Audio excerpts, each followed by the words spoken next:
The stock market has been going insane lately, so let's talk about one of the new yield max ETFs, ticker AMZY. This is the Amazon option income strategy ETF. Really important, guys. This is a very new fund. It is extremely high risk, but I want to talk about it because in a few months to a few years, I want to do another video and see how it has performed, if it can keep up with the other yield max ETFs that have been doing pretty well so far. Now we can see right off the bat, this thing has only been around for 3 months. They've paid out 3 months of dividends. I'll state that. There are 3 really key things I want to talk about in the video. I want to talk about the yield max ETFs as a whole, what you should look for when you're looking at these kind of ETFs is really important. And so we'll talk about yield max specifically. I'm going to go through the dividend history, which is very minimal. We'll talk about what we think that, if we think this can continue to go up, if it's really a good option because it is so new. And then we will also add up that amount that we need to hit $500 a month. That is really, really important because this is the whole point of the video, to see how many shares we would need, because stocks like this, ETFs like this, I should say, can give people a big upper hand in making enough money on their dividend returns with a less amount of overall capital to begin with, but they are risky. So jumping straight into it, ticker AMZY. Bounced all over the place price-wise, jumped 11%, dropped 10%. It hasn't done anything too drastic. This middle ground area seems to be just under the $20 mark, and we're sitting at almost $21. Now, the other yield max funds have not been doing too great today. Their Google fund was down 7.5%. Their TSLY, Tesla income option fund, was down 12%.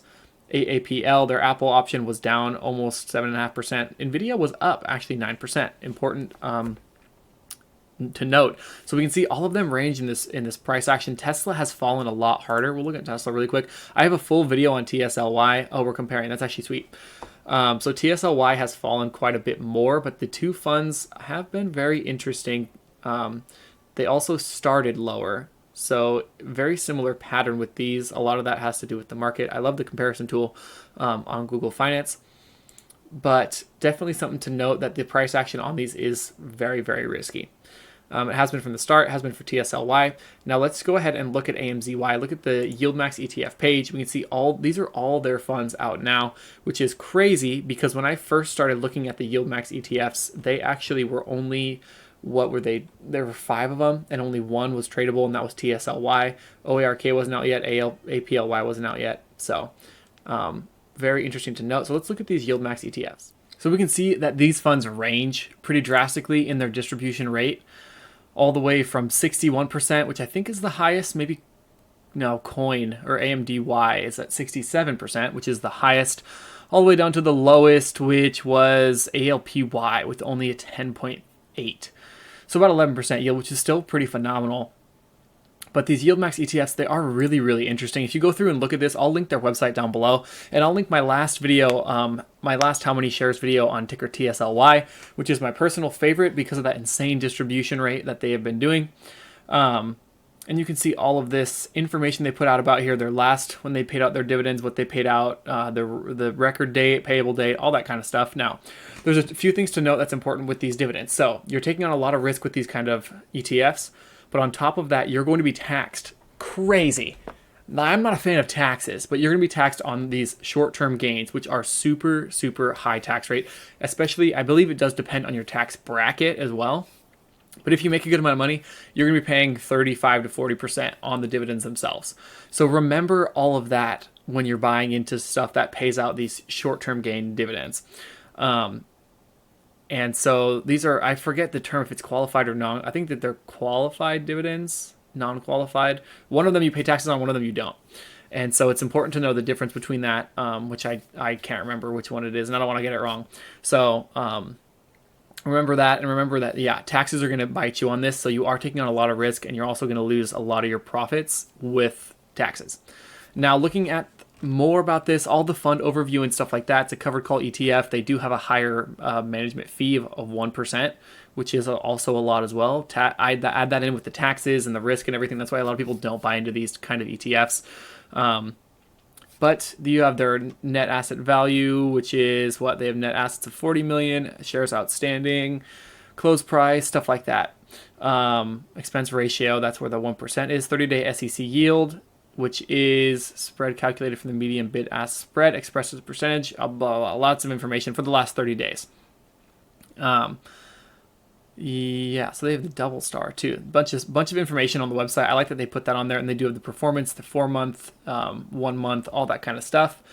And they have this for all of the funds. Now they're all pretty similar, but it is good to know when you want to look into one. Ones that have more dividend history would be better, in my opinion. Now we can see the last 6 months. We can see the price when the dividends have been paying out. And so it's not looking too bad. They are paying out a pretty good amount of dividends. Let's throw these numbers up here. And so what I'm going to do is I'm going to calculate the actual dividend yield. So I'm going to go 0.4711 plus the next 63. I don't need to do all the small numbers, but I will just because. And we get $1.64. We're going to multiply that by 4 because this is paying monthly, and there's 4 times 3 would be 12, and you get $6.60. Now, if we take the $6.60 into account, their current price is, we're going to divide it by the current price, which was 20.74 roughly. You get well, of course, multiply by 100, and you get 31.8%. So the yield that they have listed is actually pretty accurate. Sometimes they're not as accurate, so it's important to note. Don't just believe the website. You can always run those numbers yourself. But with the dividend history, it's just not enough dividend history. There's not enough price action history for me to put a bunch of money into this. I am so curious as to how these funds do because they are making so many.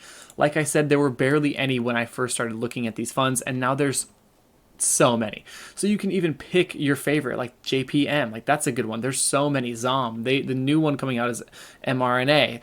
So there's a ton of these really popular stocks. Google, especially Facebook, Meta. A ton of these popular stocks. So you could really just go through and say, these are my favorite stocks. These are the stocks I think that meet the criteria to be the best income ETF, and buy those ones. You don't have to buy them all. You don't have to diversify. Diversification is always good. But in this case, if you just like one, just do that one. Look at that one. So the dividend history is important. I don't even think there's like any data on it yet because of how new it is. So you can't really even compare it to the other years. You can't compare it to growth.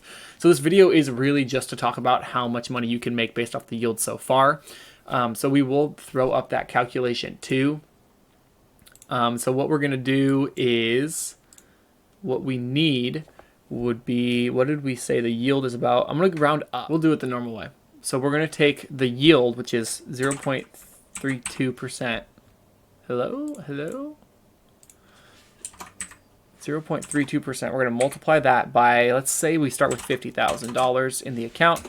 That would yield you $16,000 total for the year. So we don't need that much. We only need $6,000 for that $500 a month. So let's say we'll restart, and let's multiply that by, let's say $20,000.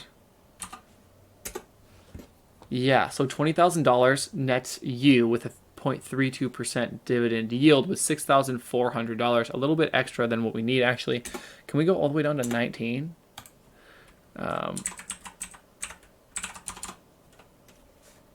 19,000.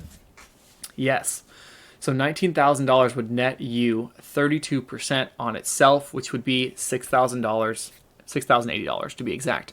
Divide that out, and you're getting what, a little over $500 a month, which is insane. But think of the tax implications on that. So if you're going to be taxed, let's say 35%, you're only gonna let's try it. Your net is going to be the inverse of this. So your net take home, that's what you're going to be paying in taxes. So on the $6,000, you're going to be paying $2,000 of 30.35%.